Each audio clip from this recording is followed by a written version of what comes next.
პირადად თქვენთვის რა შეცვალა ირაკლი კობახიძის 28 ნოემბრის განცხადება? უბრალოდ რაც ერთგვარად სამუშაო ჰიპოთეზა იყო, უფრო გარკვეული გახდა და უფრო ცხადი, რომ ეს რაც სტრატეგიული ბუნდოვანება, რაც არსებობდა ევროკავშირთან მიმართებაში, რაც იყო ნაწილი ამ დისკურსის, რაც გააჩნდა დღევანდელ მმართველ რეჟიმს, ეს გაურკვევლობა აღარ არსებობს და ეხლა არის ძალიან ცხადი და პირდაპირ ეს არხი, რაც არის არსებითად ანტიკონსტიტუციური, არის ჩვენი რეფერენდუმის მიერ ხალხის ხმის საწინააღმდეგო და ამ ყველაფერმა, ასე ვთქვათ, მანიფესტაცია საბოლოო პიკი განიცადა 28 ნოემბერს. იმას, რაზეც თქვენ ამბობთ, რომ კაფიოაო, ირაკლი კობახიძე და მისი მთავრობა გვეუბნება ჩვენ იმას, რომ ჩვენ არ გვაქვს გააზრების უნარი, რომ ჩვენ არ გვესმის, რა ითქვა სინამდვილეში ამ განცხადებით და სულ ყველანი შეცდომაში ვართ შეყვანილები. არსებობს წითელი ხაზები და ეს წითელი ხაზებია უმნიშვნელოვანესი. ახლა შინაარსის დაუშვათ გააზრებაზე, კამათზე გაცილებით მნიშვნელოვანი ამ წითელი ხაზის არსებობაზე ამას საუბარი. ეს არის სამოქალაქო ომის ნარატივი, ეროვნული უსაფრთხოების საკითხები, ტერიტორიულობა, რელიგიური იდენტობა, ეს არის საკითხები, სადაც მიზანი არ ამართლებს საშუალებას. არ შეიძლება ამ თემების ინსტრუმენტალიზაცია, ისტორიული ტრაექტორიის ინსტრუმენტალიზაციაც არ შეიძლება და ეს არის საზოგადო კონსენსუსი, მათ შორის ქართული ოცნების ამომრჩევლების დიდი ნაწილისაც სავარაუდოდ ეს ევროპული რწმენა საქართველოს ევროპულობაში ზუსტადაც რომ შესაძლებელია და კვლევებიც ამას დადასტურებს რომ მათი ამომრჩევლის დაკვეთაც იყო. რამდენად ლეგიტიმურად შეიძლება ჩაითვალოს ესე ვთქვათ ძალა, რომელმაც ხმები მიიღო ესე ვთქვათ ერთი დაპირებით და შემდგომ ხელისუფლებაში მოსვლიდან პრაქტიკულად ერთი კვირის თავზე საერთოდ უარყო ის ყველაფერი, რის გამოც ხმები მიიღო. ნებისმიერ დემოკრატიულ ქვეყანაში კრიზისის დროს მოცემულობა როცა არის კრიზისი და ახლა ჩვენ რომ ვართ კრიზისში ამის უარყოფა არის წარმოუდგენელი, ეს მოცემულობა არის, არსებობს არჩევნები. ამით ხდება ლეგიტიმაციის დაბრუნება და ყველა თავდაჯერებული ძალა ამას აკეთებს.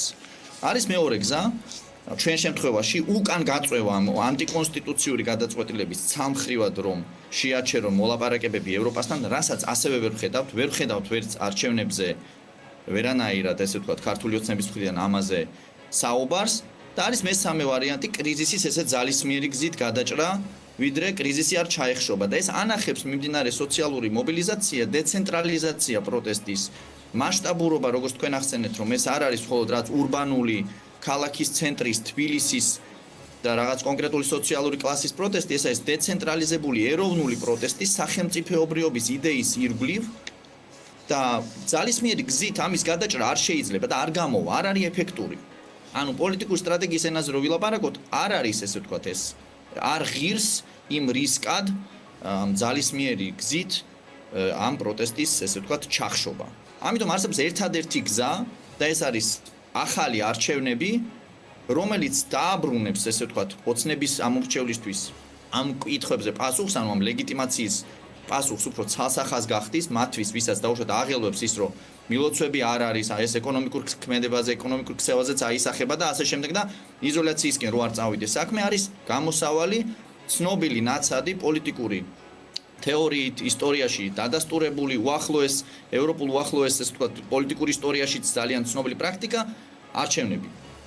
და აქ განიმტკიცებს პოზიციებს, ვინც არის უფრო ესე ვთქვათ ძლიერი და ამ შეჯიბრში მოიგებს ძლიერი. ეს არის ერთადერთი მდგენელი ამ ლეგიტიმაციის, იმიტომ რომ მოცემულობა არის კრიზისი. აი ამის აღიარება არის აუცილებლად ამის კომუნიკაციაა საჭირო როგორც ოცნების ამომრჩევლებთან, ასევე დაუშვათ მათ ოპონენტებთან. რომ და მე ძალიან მინდა რომ ხაზი გავუსვა ოცნების ამომრჩევლთან კომუნიკაციის აუცილებლობას. იმიტომ რომ ხალხი ვინც გვიყურებს ხო დაუშვათ არ არის აუცილებელი გარიყოთ ეს და გავრიყოთ ნათესავები, ბიძები, დები, ძმები და ვინც პოლიტიკური ოპონენტია. კამათი არის ამ კამათში ჩართვა არის მუშაობა და ეს მუშაობა დემოკრატია მოითხოვს ამ მუშაობას და ამ კამათში გამარჯვებას ნუ წავშლით და დავბლოკავთ კონტრპროდუქტიულია, ხო? ანუ ვცდილობთ ამ საერთო საქმეში კამათით მივიდეთ სადღაც საერთო კონსენსუსამდე. და როდესაც დაუშვათ ჩვენი დისკურსი არის რაღაცა აი ამ ბინარიზმში, შემოღალატე, რუსო, მონას, პარალელურად რაღაცა ესეთი ორივე მხრიდან დემონიზაციის მცდელობა მე მგონი კონტრპროდუქტიულია და მე აქ არ ვიჭერ რაღაც ინტელექტუალურ შუაშიზმს მე ვცდილობ რომ მოვნახო ამ არსებული კრიზისიდან გავუშვათ აი ამ რადიკალური ზომების იქით რა გზა არსებობს მე მწამს რომ არაძალადობრივი და დეცენტრალიზებული წინააღმდეგობის მოძრაობები გაცილებით წარმატებულია ძალადობრივზე და გაცილებით ეფექტური არის ამას ამანახებს სოციალური პროტესტების ანატომია სოციალური მოძრაობების ისტორია და ნებისმიერი რეპრესიული რეჟიმი ამ პროცესებში თმობს. თორნიკე,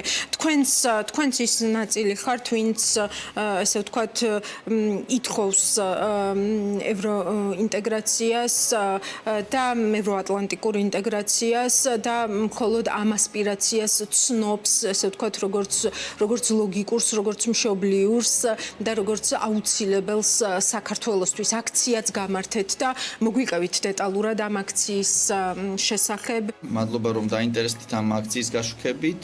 ეს აქცია ემსახურებოდა საქართველოს როგორც მოგახსენეთ აი ამ ტრაექტორიის ხაზგასმას ევროპულის სახელმწიფოებრიობის და ევროპის იდეის კავშირების ხაზგასმას და ჰქონდა ესე ვთქვათ პროტესტი ამ საგარეო პოლიტიკის მკვეთრი ცვლილების შესახებ, რისი გამოსახვაც იყო 28 ნოემბრის განცხადება და ქვეყნის საერთაშორისო იმიჯის დაცვის პარალელურად ჩვენ ხაზი გავუსვით რომ საქართველოში მიმდინარე პროტესტი არა დესტაბილიზაციის, არამედ დემოკრატიული გარდაქმნისთვის იბრძვის. ჩვენ გამოუცხადეთ სოლიდარობა მათ, ვინც საქართველოს და არა მხოლოდ თბილისის საქართველოს მასშტაბით გამოხატავს თავის პროტესტს, ვისაუბრეთ მშვიდობიანი პროტესტის ეფექტურობაზე, ხანგრძლივობაზე. ესწრებოდნენ ამ პროტესტს უკრაინელები, შვედები, აქ მყოფი სხვადასხვა აკადემიური წრის წარმომადგენლები, მალმიუში და ლუნჩი მოღვაწე.